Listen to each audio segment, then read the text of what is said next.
وہ کپڑے کی ٹکڑے ہیں یا ازار اور کفنی ہے؟ کفنی ہے. اگر اچکن بنانا ہے تو اچکن بھی ہوگی، ٹوپی بھی ہوگی، جبا چاہے تو جبا بھی ہوگا، ابایا چاہے تو ابایا بھی ہوگا. لیکن جب تک اس کے پیسز نہیں ہوئے وہاں تک یہ چیز نہیں بنی. تو جہاں تخریب ہوتی ہے تو اب یہ نہ سمجھو کہ کچھ بربادی ہو رہی ہے، نہیں، اس تخریب میں اللہ نے تعمیر کو چھپایا. سبحان اللہ. اور جب بھی امت کی تخریب ہوئی ایسی تعمیر اللہ نے امت کی کرائی کہ تخریب سے کہیں گنا زیادہ اس کی تعمیر ہو گئی. تاتاریوں نے کتنا نقصان کیا، اس اینٹ بجا دی عالم اسلام کی، اور انہی تاتاریوں کو اللہ نے ہدایت دی. اور یہی یہ ترک لوگ ہیں اتراک، 600 سال تک ان کی خلافت چلی. 1924 میں خلافت ٹوٹی، وہاں تک خلافت عثمانیہ چل رہی تھی. اور انسانیت اور اسلام کی تاریخ میں یہ سب سے پہلی قوم ہے کہ حاکم ہو کر محکوم کا دین قبول کیا. اللہ. ایسا کبھی نہیں ہوتا بھئی. حاکم محکوم کا طرز عمل قبول نہیں کرتا. 300 سال 200 سال ہمارے ملک میں انگریز رہے، کیا انگریز نے کفنی ازار یا دھوتی کرتا پہنا یا ان کی عورتوں نے سالی پہنی؟ بلکہ وہ کم وقت اپنا کپڑا ہمیں پہنا کر گئے. سوٹ بوٹ والا آپ کو کتنے ملیں گے؟ اور انگلینڈ میں اور یورپ میں آپ کو دھوتی کرتا یا کفنی ازار میں کوئی گھوڑا نہیں ملے گا. وہ حاکم تھے، یہ محکوم تھے. حاکم نے اپنا کلچر ہمارے پر مسلط کیا. الناس علی دین ملوکہم، قوم اپنے راجا مہاراجا اور اپنا جو رولر ہوتا ہے اس کے طرز عمل پر ہوتے ہیں، اس کے دین کے اوپر ہوتے ہیں. اب دیکھو کہ کورٹ کے اندر میں جتنے بھی وکیل ہیں کیا پہن کر جاتے ہیں؟ کوٹ پہن لینا گرمی میں بھی نہیں. ارے پہن لیں گرمی میں بھی. آپ گئے وکیل لوگ، ہاں جی. وکلا لوگ 40 45 50 ٹیمپریچر کی گرمی پڑ رہی ہے اور جینٹل مین کوٹ پہن کر جاتا ہے. اس سے پہلے ہمارے ملک میں وکیل لوگ کوٹ پہن کے نہیں جاتے تھے، تھا ہی نہیں رواج. ان لوگوں نے پہنا ہے اور ابھی بھی پہنتے ہیں. لیکن یہ کم وقت اتنا نہیں سوچتے کہ یار یہ کوٹ مجھے کوٹ پہنا کے گئے. ذہنی غلامی ابھی بھی ہے. صحیح ہے. پھر یہ ٹائی ہمارے یہاں تھی، اور بعض مرتبہ ٹائی اتنی سخت ہوتی ہے کہ وہ بیچارہ بات کرتے کرتے بھی پتہ ہی نہیں چلتا کہ ابھی گھٹن آئے کہ مر جائے گا. وہ پانی نہیں اتار سکتا. صحیح ہے. پسینے میں ریب جیب ہے، یہاں ٹائی مانگی ہوئے، یہاں کوٹ لگا ہوا ہے، پسینے میں ریب جیب. حکیم قوم کبھی محکوم قوم کی طرز زندگی کو قبول نہیں کرتا. یہ ان کے لیے انفیریٹی کمپلیکس ہے، احساس کمتری ہے. لیکن دیکھو وہ جو تقریب ہوئی اللہ نے کیسی تعمیر کرائی. 600 سال ترک قوموں میں اللہ تعالیٰ نے خلافت کو دی. یہ ترک قوم جو ہے تاتار ہے. اچھا. ہاں یہ تاتار، اللہ نے ان کو ہدایت دی. 3 حرم کے کسٹوڈین ہیں، مکہ، مدینہ اور مسجد اقصی. اور کہاں تک ان کی خلافت پھیلی ہوئی تھی؟ یوروپ جن سے کانپتا تھا. تقریب ہوئی کہ اس تقریب کے بعد کیسی تعمیر ہوئی. چنگیز خان ہلاکوں کی اگر یہ دیکھی جائے کہ اس کی حکومت کتنے سال تک رہی تو اتنے سال نہیں رہی، 100 سال بھی نہیں ہوں گے. مشکل سے سب ملا کے 40-50 سال ہوں گے ان کے بیٹے تھے. لیکن پھر اس کے بعد جو تعمیر ہوئی تو 600 سال تک خلافت چلی. اور حضرت شاہ ولی اللہ رحمۃ اللہ علیہ نے تفہیمات میں لکھا ہے جو ان کی الہامی کتاب ہے کہ ہندوستان میں کفر بڑھے گا، اعلیٰ درجے کے اوپر پہنچے گا، اور پھر حکومت اور سیاست اور علمی لائن کے اعتبار سے اور تخصص کی لائن کے اعتبار سے جو بڑے بڑے ہیں اللہ تعالیٰ ان کو دین و ایمان کی ہدایت دے گا، اور اس سے عام ہدایت کے فیصلے اس ملک کے لیے ہوں گے. اللہ. حضرت تفہیمات میں لکھا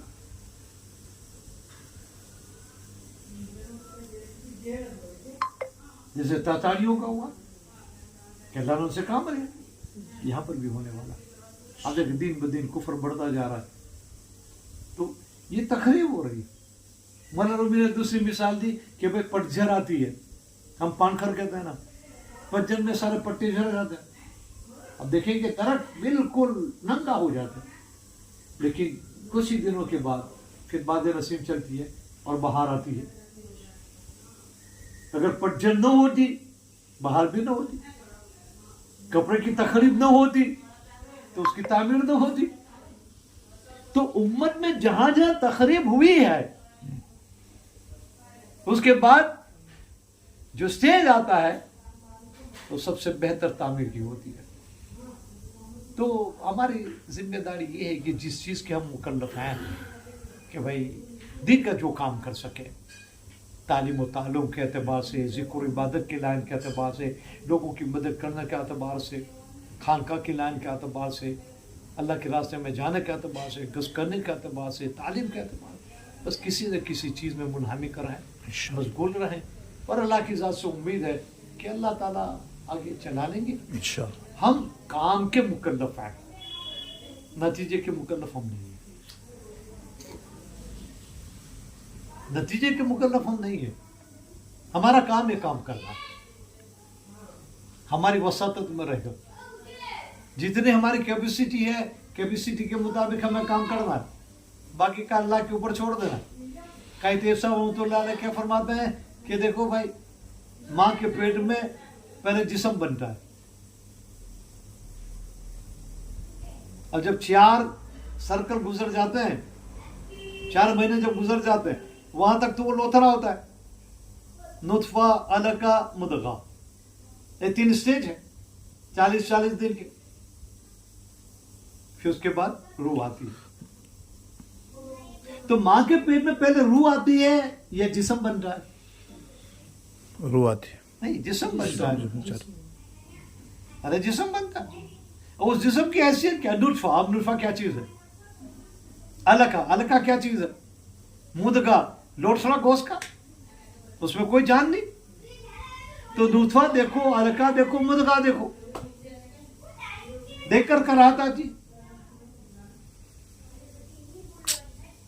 لیکن بعد میں جو اسٹیج آتا ہے وَنَفَخْتُ فِيهِ مِن رُوحِي، اللہ نے اپنی طرف نسبت فرمائی کہ میں نے اپنی روح اس میں پھونکی.